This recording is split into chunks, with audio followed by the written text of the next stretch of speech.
Guess you wonder where I've been. I searched to find the love within. I came back to let you know. Got a thing for you, and I can't let it go. My friends wonder what is wrong with me. Well, I'm in the days from your love, you see.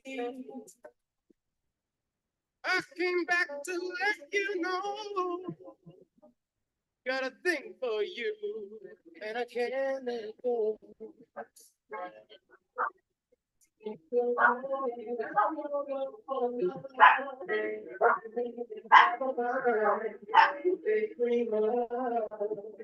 What you want to do for love? You tried everything.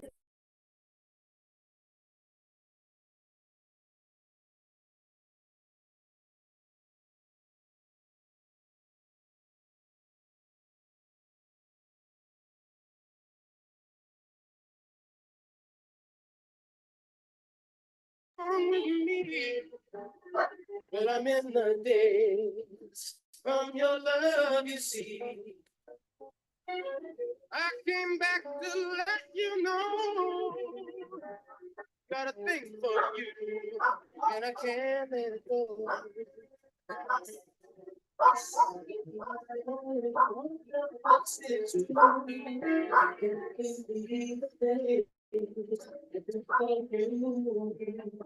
What you want to do for love?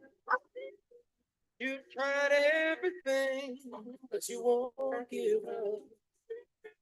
In my world,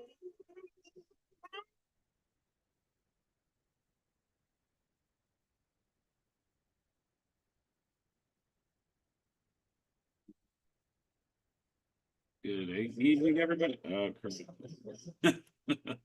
Yeah.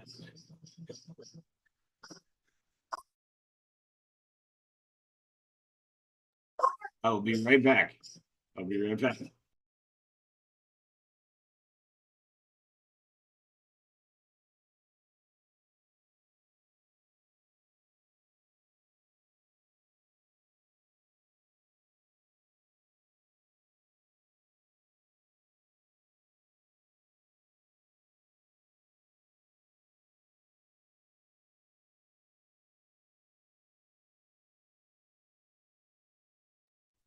All right, sorry about that. I have a little groupie kind of people that my guard dogs will get loud. You wouldn't believe my corgi, who is I say she's similar to a Twinkie in size. However, her voice is so loud, and her barking is so loud that it can get us. So Rachel's going to be out. So it might be one of those things where it'll come in a little later. So good evening, everybody. Welcome to the 1% Tribe. I'm excited. Tonight will be kind of fun. We're going to dive into something called, there's books on it, there's lots of different things, but this one's called in the realm of it's emotional intelligence. So what we're going to do is when we talk innate intelligence, if everybody saw my show, oh dang, let me see if I can bring it down. Well, I'll get it to you. Innate intelligence is, and we'll go through that in our chiropractic philosophy in the next ones, but innate intelligence, the body's ability to understand, to have a intelligent movement pattern. So function, your heart pumps without you thinking. You don't need intelligence from your brain to do it. You have the cells of your body intelligently doing that. That's an easy way to think of innate intelligence. Emotional intelligence is very similar. However, we've never really explored it in our life. Oh, that's you. I'm gonna have Amy come popping over. And there we go. Yeah, so in that part, emotional intelligence can be one of those things that is a very big missed part, right? So we have the smell, the sense of smell, the sense of taste. We don't understand the sense of emotions and what those are. We're one of the only species on the planet that you can really, I always say, like my dog, it's either warning, where she's barking all over heck, just like now, without my wife here yet, or they're the happiest person to see you ever, right? So theirs is a little less complexity to what we're going to do. And tonight, my hope is we go through a little bit of those things, and we can step through, some of that information. So my first thing is I found some cool stuff this week on. Hello, Amy. How are you? Good. Good. I'm doing good. Excellent. Yes. I know. We had a little faux pas if you weren't here yet. The dogs decided there was a random leaf in our yard that needed to get. Well, dogs and 5-year-olds. Yes. So bear with us as tonight, as Rachel comes back home, it'll be a little bit. My hope is we'll be done by that time where the dogs don't go nuts again. But if they do, we'll get it off there. But so here's the things we found this week, which is great, really good info. Orange, sorry, I was gonna say orange. Onion juice. Onion juice. Sadie. Oh, no wave to me today. That's okay. She'll come back. I know how she is. There she is. How are you? You I'll say good? it again. Okay, I had her muted. Say it again. You're good. Good. Good. I like it. I like it. Getting taller. Every time I see you, you're like almost way tall. It's crazy. I know. Well, so this is what we were talking about. Onion juice. Onion juice placed in your hair. So like twice they did the science of taking onion juice and putting it in your hair for those people that have what they call alopecia areata, which is losing your hair. And they decide, we know about gut bacteria and how to reverse that part. And then that's a big part of the hair issue. One other one they found to treat it, though, was this like rubbing the onion juice into the hair. So I thought that was really cool. I'm like, don't know much. I'd probably put onion juice in hair and see what happens. I don't know how to squeeze an onion or how they get onion juice. Ugh. But it has been used years ago or in garlic. So garlic's been a treatment that they've used a long time. They're finding stupid results though. It's like 70%. If it's the alopecia, right? So it's the one where they lose hair. And what what I've read after that is the bacteria actually attack the hair follicles, that there's some kind of bacterial issue that creates the hair follicles to lose. So that one could be something if you know somebody that has that issue. So just let you know that twice daily, you're supposed to do it topically. Let me know if you figure out how to squeeze an onion. So that's kind of funny. That's all right. So moringa, Moringa. It's also known as horseradish tree. Very, very good for anti-inflammation. So when I was watching the article I was looking at, it looks really similar to turmeric, but could be an alternate to turmeric. Very good cell protective, hair and skin again, GI benefits like turmeric is this huge anti-inflammatory. Anytime I get it. Now moringa is like our big tree root. And so a lot of times it's in a powder form. You can find it now in stores or, those kind of things. Because it's not as known, sometimes maybe walk through it with your natural doc and make sure you're like watching what you're doing on that one. But usually comes in a powdered form and can be purchased. But remember that one because we'll probably hit it up again.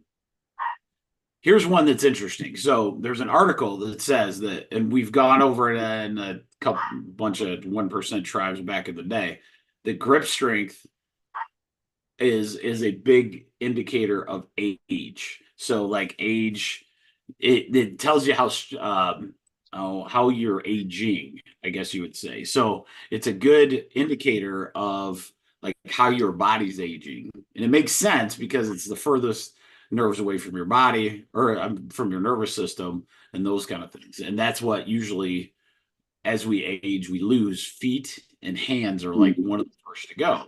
So with this exercise called dead man hang, which is basically hanging onto a pull-up bar as long as you possibly can and then letting go. So or like seeing how long you can hang there and and you get it. And I love this one because it's such a challenge. Like the hang part isn't as hard as you think. So like when you do it, you're doing that strength thing. Now I'm a chiropractor, so I use my hands all the time. But when you start doing it, you'll feel pretty good there. But how do you breathe on it when you get good, right? So you have to like learn how to open your whole body up as you're doing it, which is fantastically awesome, like as we go. So there's that.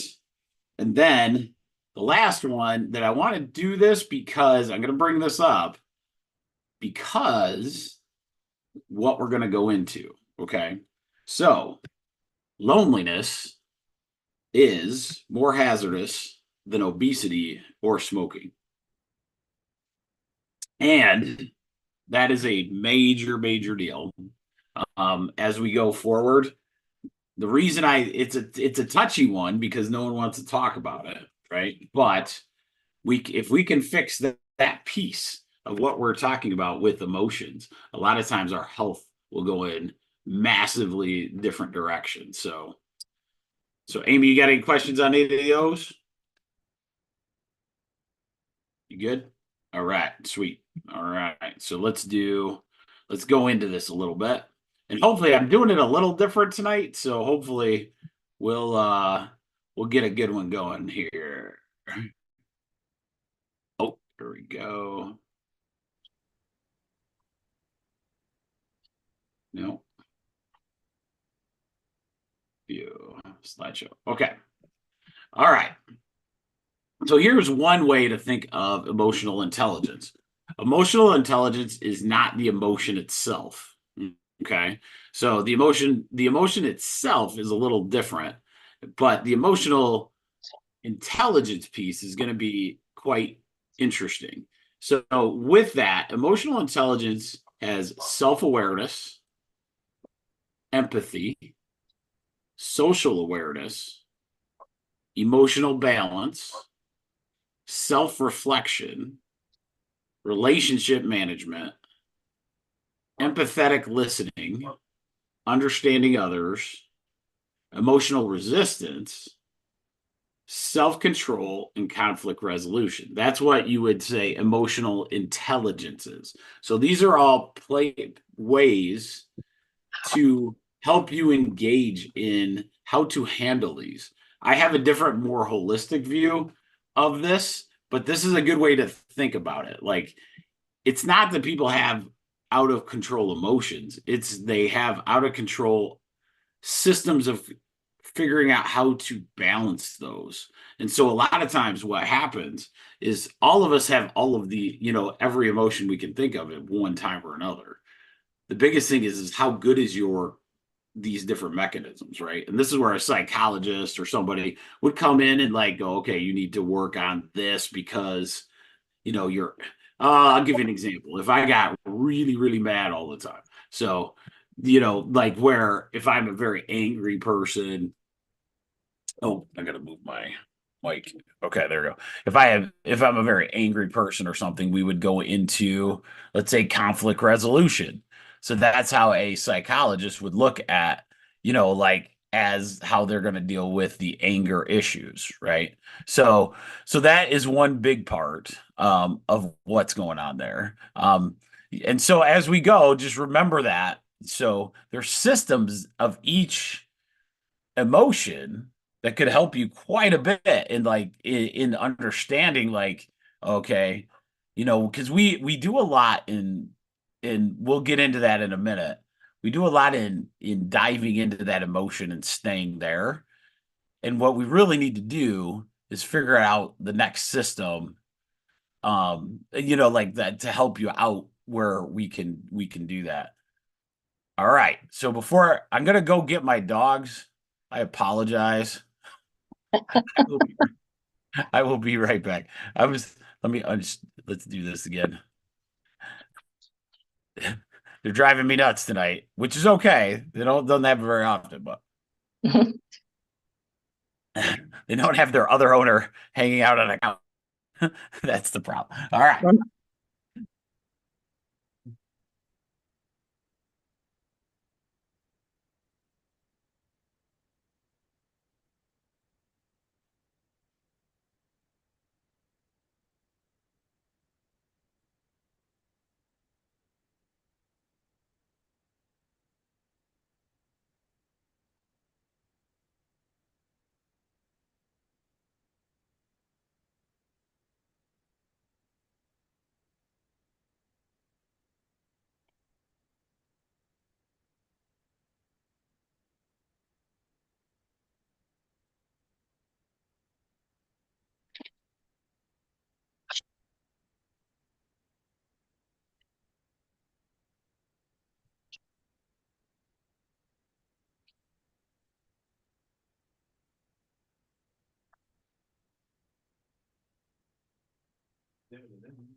I wish these dogs would just understand Zoom. I don't understand how they don't understand. Weird. I know, right? All right, so let's go back a little bit. Oops. Let's go back. Boom. Sorry about that. All right. So we kind of got the idea there. All right. So what we're going to go over tonight is the understanding of emotional energy as a key to understanding health and vitality, ways in which you can harness this understanding in your own life. And we're going to talk about a few stories about different situations. So I'm excited about this one because I see it in real time. I think one of my favorite parts of being a chiropractor is understanding like where I get to see all of those different pieces. And so, because we never know, like as you go, you don't know what's actually happening until you hear the journey. Once you start taking that journey with that person, it changes the whole thing. And that's why, it's so good, to have these conversations. All right. So this is what the definition of emotional intelligence is. It's the ability to manage both of your own emotions and understanding the emotions of other people around you. And there are five key elements to emotional intelligence. It's self-awareness, self-regulation, motivation, empathy, and social skills. So these are there. Okay. So these are all ones of, and to hear this a lot, we're going to talk about it because it's one of those things. It's how to manage or understand these emotions because it's just like anything. If I understand the human body and when things happen that cause my back to hurt, that's a self-awareness piece of a physical thing that I can control. The same thing with emotions. If we can understand how to do that in a better way, and like you're going to change your health, for years to come. It's not just about right now, like that's the biggest thing to understand. Okay.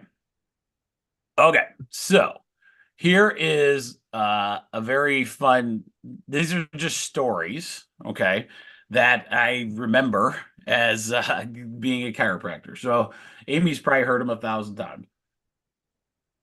She may not have though. So I don't know if I've told this one. Okay. So the first one is I have a friend that was a medical doctor. Yeah, he is a medical doctor. And he was always interested, completely interested in chiropractic, holistic health. He's always been there.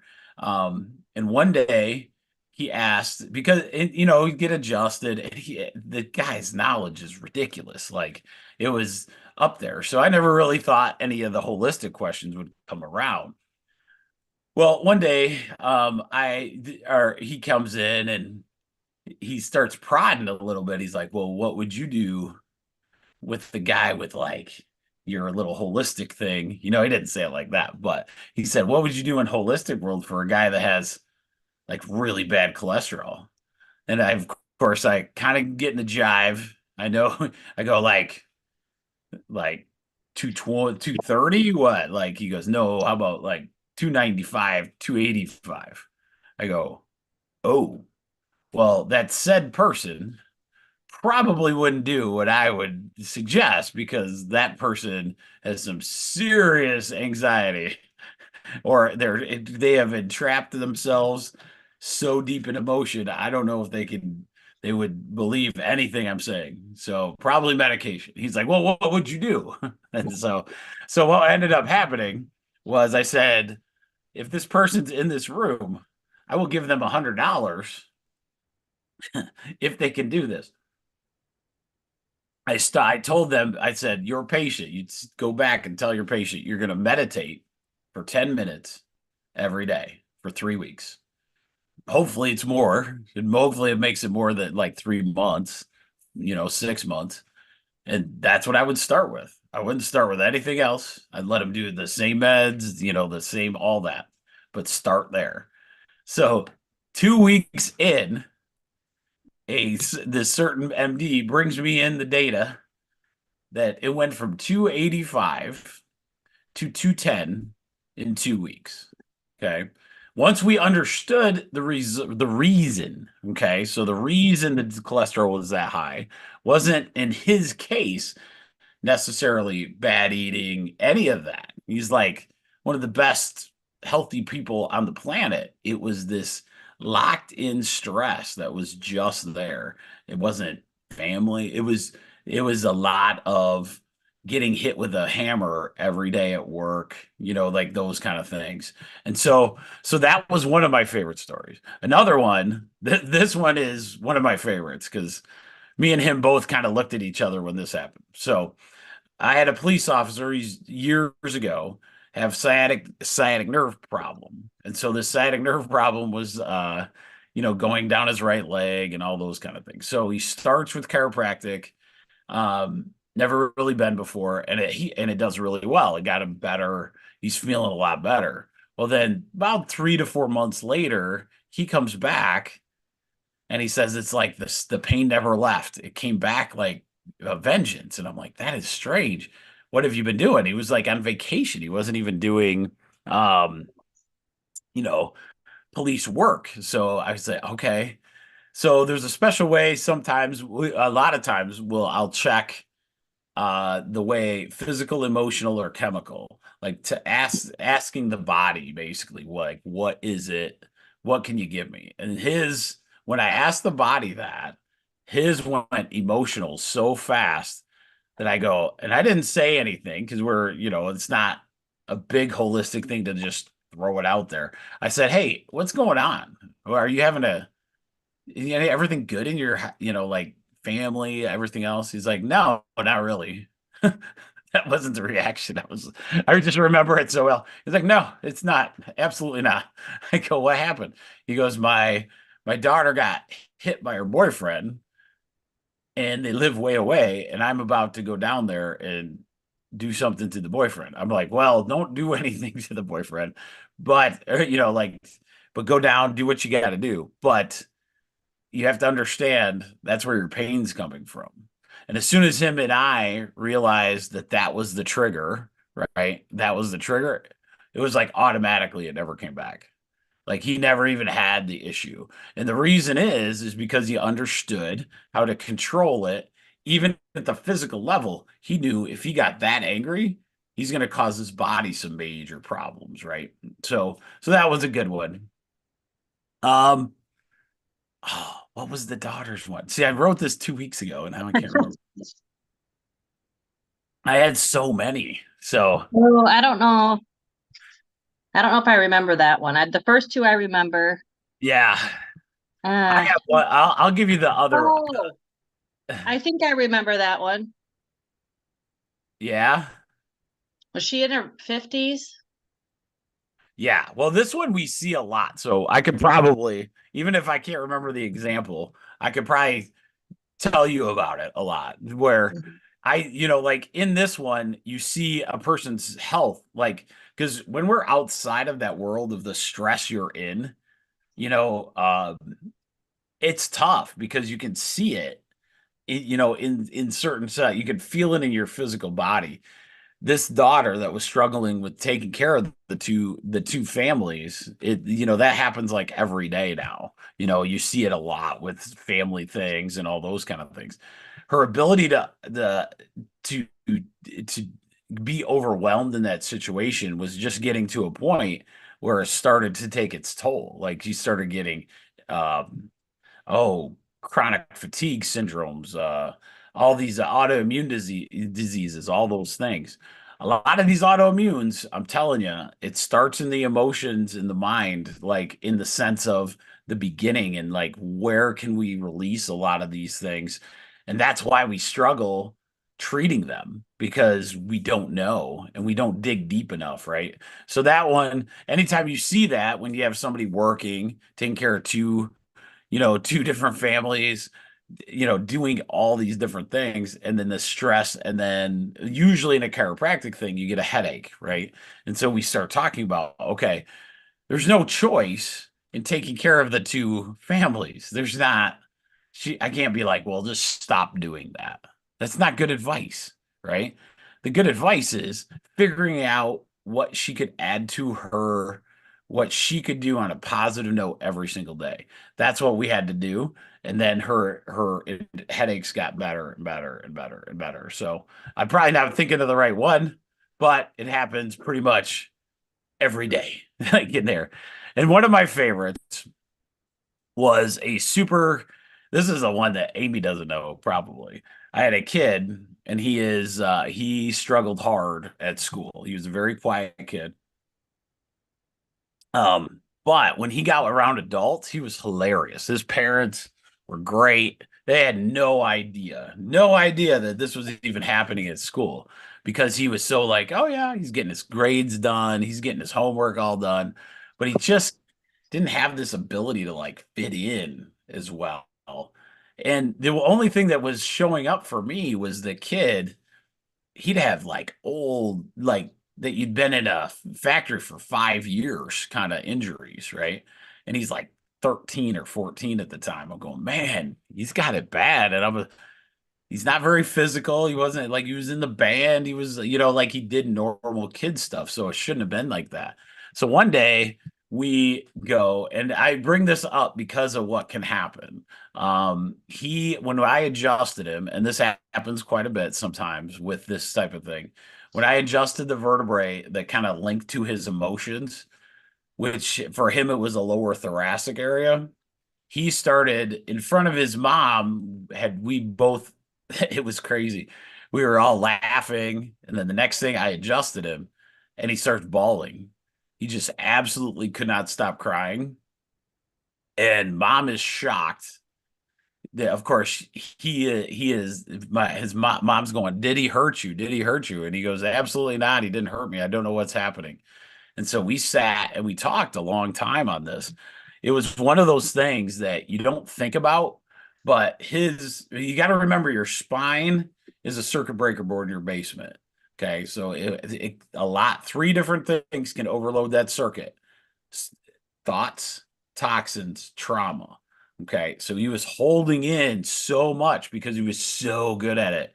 He could hold in these thoughts, and not, he could be at home. He didn't have to worry his parents. He'd go to school and just deal with it. Right. So we talked at length, and hopefully, that's what's so awesome about working on people, is not just adjusting their spine. That'd be fun, but it's not that fun as much as getting to know these people and understanding where we can go. And we became really close because he could come get adjusted. We could talk a little bit about it, but it wasn't like over the top. How's your day going? Is that situation getting any better? And then the cool part was, I go, hey, I'm going to adjust that vertebrae again. And he'd go, okay, let's do it. And then he'd adjust, and he's like, I feel good about that. Right. So we gave him a little tool that he started understanding, life as understanding how to hang with those emotions. And I told him, we joke all the time. I going, man, college is way better. Just get really good grades and go hang out with the nerds that you are, because that's what he was. He was this big nerd and he tried to struggle to fit in with everybody else, right?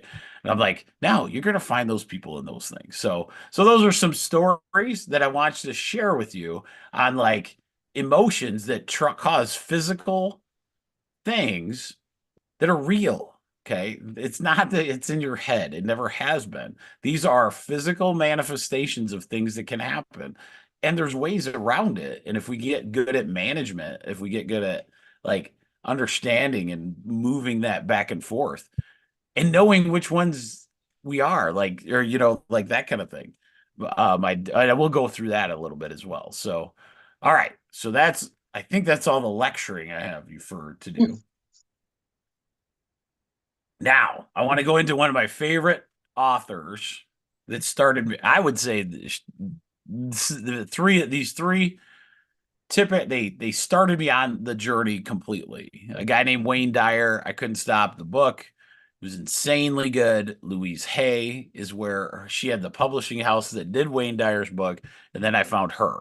Okay, so these are all people, and don't think in terms that this is different than a Christian worldview or anything like that. So understand that. We'll go into that in some other detail.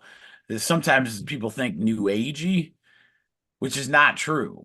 Like that's how they want you to stay weak, is like to keep these two separate, and then you have the battle between, just like everything else, right? So we got to be stronger than that. So these are some great quotes I loved from Louise Hay. And so we'll just go through them, and then maybe we'll have some Q&A at the end. So when we create peace and harmony and balance in our minds, we will find it in our lives. So that's reverse of what we think, right? So we think if we find peace and harmony in our lives, our minds will be balanced. See what I'm saying? That's an interesting one. So I'll repeat it. When we create peace and harmony and balance in our minds, which is visualization, we will find it in our lives. So that's basically telling you, if you visualize it, that belief is there, it will manifest into something you can see. When we create peace and harmony and balance, oh, I did it twice. I thought it was different. Okay, never mind. Every thought we think is creating our future. Okay. So every thought we think is creating our future, which is kind of scary. No, I'm just kidding. So I always say, like, but it helps you understand like where your focus needs to be every day. The point of power is always in the present moment. Okay. So the point of power is always in that present moment. And remember, you have been criticizing I like this one a lot. Remember, you have been criticizing yourself for years and it hasn't worked. Try approving of yourself and see what happens. That's hilarious, because that's so true. That's okay. Now, my favorite one that's easiest to remember: I do not fix problems. I fix my thinking. Then problems fix themselves. I really like that one. Yeah, that's a good one. Yeah, because that's all you need. And the other one, you've been criticizing yourself for years. Because that happens all the time. Yep, for sure. I'm glad my kid doesn't have a Facebook account. She's been doing that. She's kicking butt and taking names in classes. But when she got that first like B- on a quiz, I thought she was going to lose her mind, and we went through a lot of this stuff, and she felt a lot. I was like, do you think a B- is going to stop you from your ultimate vision of who you want to be? Right. That little stepping stone. And then she's like, oh, and then she started working where it didn't paralyze her, right? That was the biggest thing. The paralyzing move of that moment in time is such a big deal. So, all right. So that was Louise Hay's quotes. I love them. Here's Greg Braden, who is another one. I highly like his books a lot. We've gone over a couple of his where prayer and you pray. His is he has an entire book on praying because we know God has already created it. We just haven't caught up to it yet. So you pray that way. You always pray in the thanking and not that he want to do something. Does that make sense? So that's Yeah. Greg and his understanding of the bio field and like our bigger source self, that we're all connected, and the studying he's done is incredible. So if you ever want a good book, just look up one of his and go from there. So from the dust of distant stars to you and me, ultimately everything that is emerges from the vast soup of quantum energy of what could be. And without fail, when it does, it manifests as predictable patterns that follow the rules of nature. To change the conditions of the outer world, we are invited to actually become the conditions of our desire from within. Does that make sense? When we do so, the new conditions of health or peace are mirrored in the world around us. So, what they found in all religions, all these different things, that he studied all of it. When you are able to internally give your outer world what it wants, okay, it happens. I give the example when I laughed out loud in his book when he was meeting an Indian tribe, and Amy's heard this before. There was an Indian tribe that he was meeting and just wanted to understand their prayer. So he goes out and they go to this sacred space where they're going to go do the prayer. Well, he said, it's been kind of a drought. So what we're going to do is go to this place and you can come with us and we'll do our prayer. So they do a prayer of, they were basically thanking God, thanking the universe, whatever you'd like to say, but thanking of the rain that they are allowed to have at all times. It wasn't about that moment in time, but all the time. Well, he goes the next day, there was so much rain. It was like flooding, like, and they hadn't seen rain in a long time in that area. So he looks at the guy and he's like, man, that works really well. He goes, well, it kind of, and then the Indian tribe chief goes, well, yeah, we haven't figured out how to tell him how much rain we needed, but if you thank him, sometimes that's the thing. And you know that you see those beautiful days in your head. You thank, like, Michigan had its first two like sunshiny days this weekend, which was amazing. This week's supposed to be in the 60s and 70s. We can feel everybody's energy will be different, right? And we just know those things. So let's start doing it in all the times, like getting your body ready for that. Okay. So this is the last one on Greg, but faith becomes the acceptance of your power as a directive force in creation.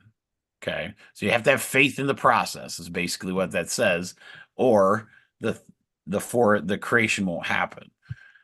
It is in this unified perspective that allows us to move forward in life, trusting that through our prayers we have planted the seeds of new possibilities. Because prayers is not just about protection and all those. It's planting the seeds of the why you're here, right? Our faith allows us to rest assured that our prayers are accomplished. In this knowledge, our prayers become expressions of thanks, giving life to our choices as they blossom in our world. So if we can get there, like we talk about, don't get to choose the road we pick, but we do get to possibly choose that destination if we are faithful enough in it. So there's Greg Braden, a little more detail, a little bigger than Louise Hayes stuff, but there's. So this is my other guy that I love to death. One day, I promise, I'm gonna get him on here. He would probably do a 1% Tribe with us, which would be awesome. But anyway, so Bruce Lipton. Bruce Lipton is great author, those kind of things. He's I think the discoverer of, or made it alive, the process of epigenetics. Your perspective is always limited by how much you know. Expand your knowledge and you will transform your mind. Okay. So we're going to go over that a little bit too today, if I remember. But the moment you change your perception is the moment you rewrite the chemistry of your body. Your perception will change your chemistry, which we have talked about. It will change your chemistry. The way you attack these different emotions, the way our program gets changed, will change your actual body chemistry. People that you knew might actually go, "You look different." And I'm not even kidding about that. I can attest to that myself. Beliefs and thoughts alter cells in your body. Beliefs and thoughts alter the cells of your body. And here's his favorite one. I am the master of my genes, not the victim of them. So that's his famous, big, huge quote. So those are some good quotes I wanted to go through tonight because it's a tough topic to kind of like get into, I think. All right. So we'll end it here. What are we going to do for our 1% tribe? I would say get started in understanding what emotions you have problems with. Okay. So if there are emotions out there, I'm going to try to find it while me and you talk for the other time, but there's this thing called the emotional scale, and I'll look it up and try to get a little shot of a picture of it. But we'll go through that as well. But what you want to do is there's certain times where you're not going to go from depressed to like joyous in the same setting, right? So we have to find a step program to kind of get you there. One of the things that I found when I was super nervous about chiropractic success and those kind of things. I remember my issue. Mine was anxiety. I would when you're starting to practice on your own, like with your wife, there was three of us, my office manager, Dr. Rachel, and myself. And that's how we started. Once the doctor had retired, it was very nerve-wracking. In fact, and so we did some good things success-wise that you'd always think, okay, what if this goes bad? What if this goes bad? I'd always have to fight that. And one reason I have I have like an OCD problem is probably because that was my management skill of understanding like how to do things, right? So being in that flow of understanding how to build a practice. And now, every time I'm able to get into this visualization part and understanding that the world is my oyster. I just can't believe where our little tiny clinic has come to, and I will always say that. And it keeps growing, which is so cool. So, and it will keep doing that. And it's awesome. So that's where we have to find ways and discover these emotions and how they fit into your life. And this is going to be kind of key this week. Find a partner, not that's going to judge or anything, but maybe find somebody you can bounce stuff back and forth and go, let's see how we can do this together. Right. And that's where, Amy's, we trained her in this thing called Psych K. Psych K is a process of understanding where your subconscious beliefs are. And I think because it's so much in what health and well-being is, we should, go down that path. So let me I talked a lot, Amy. So as I look for this, do you have any questions? I do not. Okay, good. All right, let me get. You were going to talk about Bruce Lipton, expand your knowledge to changing your perception. You said if you remembered, you'd go back to that. Oh, yeah. Okay. Let me do that. Let me go back. Let me look this up first. I want to get you the Okay. This is called. There it is. Emotional guidance scale. Okay. So I'm gonna let me see just the image. All right. I'm gonna try to find one that looks good. and then I'll start it. Okay, let's see if I can like. Okay. Come on, get bigger. All right. There it is. Okay. So I'm going to share my screen again here. See if this works. We're getting good. I'm like a master. No, I'm just kidding. Okay.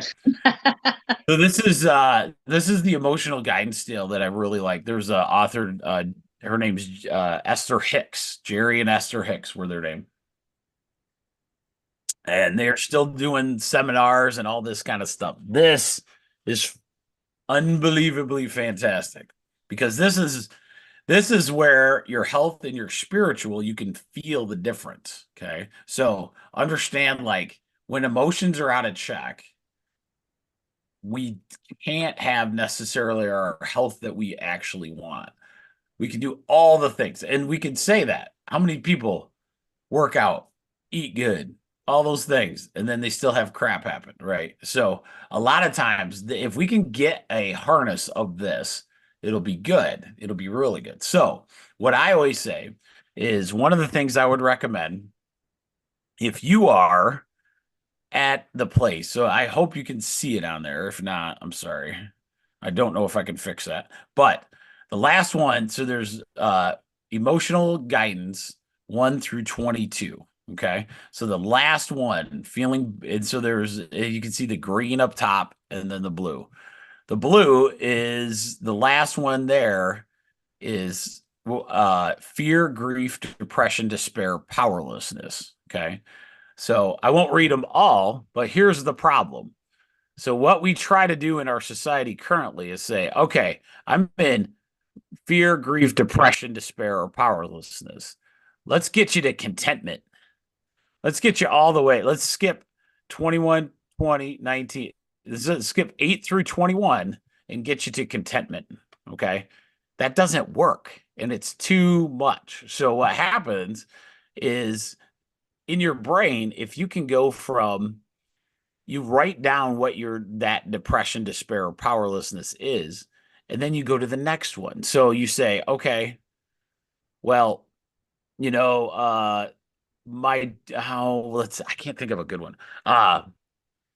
My relationship with my kid is just terrible. We don't talk anymore. I feel horrible because they've gone crazy, and I've gone crazy, so we don't talk anymore. So instead of going to the next thing and try to be content with that situation, maybe we say, all right, you write your way to feeling better. Okay. Does that make sense? Hopefully. Yeah. So you Yeah. write so you say, okay, instead of me being powerless over it, maybe I'm just insecure, worried, or, like worried they're going to not make it in this world, or, those kind of things. So then you say, all right, maybe I move up to worry. All right. So I'm more worried about what their life is going to be like. Well, that feels better, right? And you try to get up there and you say, okay, well, I'm disappointed that our relationship, and that's number 12, right? And as you're writing these things, I don't know if they're going in the right direction, right? So that would be pessimism. So you'd be up in the 9 area. And then you work that, right? So you try to come back with these different things. I'm telling you now, with working on people for years and years, the amount of emotion that you get in a room when somebody tells you something like a cancer diagnosis or those kind of things, when I'm able to check, you can't do it all the time. You're not going to do it perfect, but if you start checking and understanding, the end of this road is the best possible road out there, and so I recommend highly. I'll probably put it in our Substack, like write this down and then just kind of give an example of like how to do it. And so sometimes this Esther Hicks, she has you write various connections, like goes through it and just kind of keep going until you get there, especially on your one major issue or whatever that would be, right? So hopefully that would make sense. Now we Yeah. go back. And I said, let's go back to Bruce Lipton's. Yeah, I knew it was going to be a little different today with just the quotes and stuff. So hopefully that was nice because I really enjoy those quotes from those people. Okay, where were we at? Oh, okay. Okay, your perspective is always limited by how much you know. So expand your knowledge and you will transform your mind. One of the best, by far the best ways to help your emotion is to learn, right? Is to learn. And that one, we can end the slideshow now. But learning, taking it to another level of learning, not what this anxiety is doing. What is something I could learn? Like get into something, get my hands busy, learn how to do something new, right? That is a huge thing because what happens is, or learn something part of my craft. My new doctor, he's set. He was not allowed to open his new practice without, what do you do when let's say he has a slow week, right? Slow week, it's brand new, like what do you do there? Learn. You learn. You never leave a time that you're not trying to learn something. And when you do that, then what sucks is you start getting into the habit of that, and then you get so busy you can't do it anymore. So that's why my desk looks ridiculous most of the time. I always come in with some grandiose idea, and then it, because it gets all busy. But at the same time, it was like, as long as I go one step at a time, and it will happen. It will happen, whatever that is. So hopefully that was good. Was it all Yeah. right? Yeah, All right. that's good. All right. It's one of the harder ones to talk about for sure. Yeah. But just understanding where it is in your physical health is so important. Yeah. It's important. And, if I could have just a class where we just do that, but everybody's emotion, there's no class that's going to get you there. And that's what No. sucks. Yeah. Like it's kind of like working out. You can go to the gym, and if you sit at the bar at the gym, then it ain't gonna get you any good, right? So you gotta physically do it. And Yeah. and so if anything, figuring your own journey out with those emotions, especially if you can feel ones that kind of go off the schneid a little bit, like you can do a lot. And most of the time, I'm gonna say that one of our biggest problems is we don't do this every day. This should be one of our top number one or 1% tribes by far. Like it should be your mental, emotional intelligence health. That should be probably number one over everything else. That should be probably the number one thing. So just think about it. If you're doing a 5-minute meditation in the morning, unbelievable. You've started your way. I'm curious because you have a baby. Have you been able to do it? Like meditation and stuff? She's 5. I know, but Or are you talking to it's Jen? hard to meditate. I don't remember if I did when they were all 5. Yeah, because she sleeps in the morning. I get up and I drink, at least I have a cup of coffee, and then I go to YouTube and just pick a guided meditation, and I found this one that I follow that I enjoy listening to the voice, because I tried listening to a couple other ones and the voices annoyed the crap out of me. So I was like, okay, that's not going to work. So Right. that's important too. If you do guided It totally meditation, is. you have to be, the voice has to be soothing and comfortable. There's men, women, and they all have different accents or whatever, but I follow this one. And they're always 10 minutes. Sometimes I'll do a 15 or a 20-minute one if I have the time, but I always do 10 minutes. And I just start scrolling through until I just read the titles until one says, do that one, whatever one feels like I need that day. And that's the one I do. But I pretty much do it, I would say, Monday through Friday, at least 4 times. Awesome. That's good. That's really good. It Yeah. almost you can feel yourself when you don't, right? So Yeah. that's the interesting part. A couple days can go without it.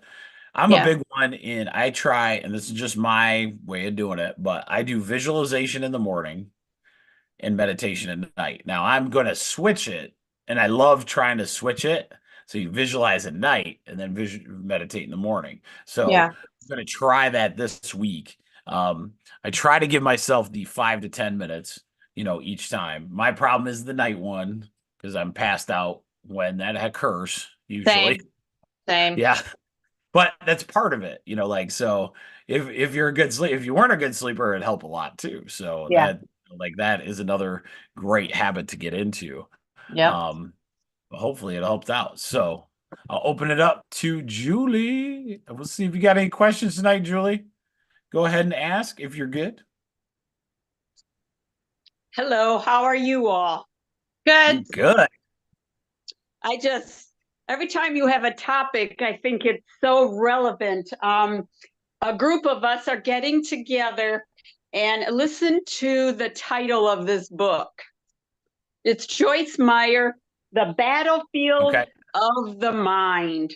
And in that, it is definitely going to touch on the emotion. And what we have in our little group is we're trying to get rid of the stinking thinking. So That's to me, awesome. what goes on, it's in my mind. I had a bad day at Lowe's, or I thought I did, but I could tell my back was hurting. And Yep. I'm like, no, it's the attitude, because I was doing things that I shouldn't be doing, and it was going to hurt me. And I got frustrated. And Yep. so when I go in, it's like, okay, if I'm going to work on Saturday, I'm no longer picking up these mulches. I can't do 30 bags for people. This is Right. way too much. Right. You need guys for this. You don't need a 60-year-old lady. Yeah. So I can do awesome. a few, but I can't do 30. But everything you said is so appropriate. Is how you think is how your day's going to be. And if it goes in the negative, now you can see where the body pains come. Correct. So I've been catching the pains, and I'm going, no, whatever I'm thinking, I'm changing it, because the pain is done. Goodbye. Right. Exactly. Basically talking to yourself. Yeah. And that's what's kind of nuts is our own internal dialogue, right? That one quote, oh, what did it say? You keep dissing yourself, and that hasn't worked out. So how about you not diss yourself anymore? and and maybe give yourself a attaboy, attagirl, and maybe that would change your perspective, So that's what I love about this topic. It's the one of the hardest we'll do, as far as that goes, because herbs are fun. Movement patterns are great, but mental is definitely one of those that it's hard because we all know it. We all know it's the People difficult. don't want to talk about it. No. And we did a It's little okay. bit today about this at church, and I won't go into all the details, but it is amazing what you tell yourself. And, there are, in the church world, we have been told that we can't, what's the word? We don't want to think too highly of ourselves, because then we're exalting ourselves. But it is okay to look in the mirror and say, I look beautiful today. I'm smart today. There's nothing wrong about saying that to yourself. And we have been told that we shouldn't do that, because now we're exalting ourselves. And I disagree with that. I think we need to say good things about us. How can you be the best person you want to be if you can't like yourself? You've got to love you before you can love others. Right. Anyway, one of my favorites, and I will end it with that. That was really good. One of my favorite moments in my life was surprising if everybody has ever met me. I was actually quiet in school, which is weird in high school. And I had one of my friends that he kind of started like we'd hang out quite a bit. We liked each other a lot. He came just from a rougher background than I did. Had a lot more street experience than I ever would have imagined. But every time I got in that weight room, he would say, "My God, you're huge today." And it was just that little moment of time where, like you're like, that was pretty awesome. Like, so the next person, this is my challenge for Monday. You find that person and you just say and see what happens. Watch their whole face, everything changes, right? Instead of coming in for your regular chiropractic and you coming in and show me where it hurts, that kind of thing. Say compliment them, but compliment like something totally outlandish that maybe they don't even think about, like those kind of things. Your shirt, your eyes, your something, and you watch the glow come back and you tell me that you're not connected to that person better than you ever have. And guess what happens? This is the shocker. We all need that too. So once we do it, we get this mirror energy kicked right back to us. Probably more energy comes back to us in that moment, which is awesome. So we need to start, in our brain, let's do it. Let's do it this week, compliment, and then watch what happens. It's going to be awesome. All right, ladies, you guys Sounds were good. amazing. Thank you for putting up with my crazy. Have a good night. Bye.